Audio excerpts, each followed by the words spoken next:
Dans la paracha de Tetzavé, on nous raconte comment Dieu a dit à Moshe Rabbeinu de vêtir les Kohanim, c'est-à-dire son frère Aaron, grand prêtre, ses neveux, prêtres ordinaires, avec les vêtements de prêtrise. Le Talmud demande, lorsque Mashiach va venir, quel va être le processus pour habiller, pour revêtir les Kohanim, les prêtres? Le Talmud répond, Aaron et ses enfants et Moshe Rabbeinu vont revenir. C'est-à-dire que dès que Mashiach va venir, tout de suite, ils vont ressusciter aussi bien Aaron le grand prêtre, Moshe Rabbeinu et les enfants de Aaron. Et Moshe Rabbeinu va être là pour dire qu'est-ce qu'il faut faire, quel va être le processus pour les habiller, les revêtir, etc. Mais, en vérité, il y a plus que ça.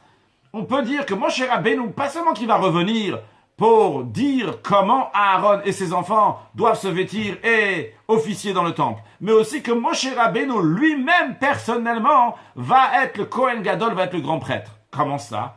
Eh bien, lorsque le peuple juif a inauguré le temple, il y a eu un processus de 7 jours avant le 8e jour que le temple a été érigé définitivement. Il y a un processus de 7 jours. Et pendant ces 7 jours-là, Moshe Rabbeinu était avec tous les lois du Kohen Gadol, du grand prêtre, c'est-à-dire dans le sens que c'est lui qui a officié comme un grand prêtre. Eh bien, il est fort possible que quand le Talmud nous dit que Moshe Rabbeinu va revenir avec Aaron et ses enfants, c'est que Moshe Rabbeinu va être le grand prêtre dans le 3e temple, dans ses premiers jours au moins, lorsque Mashiach va venir très prochainement.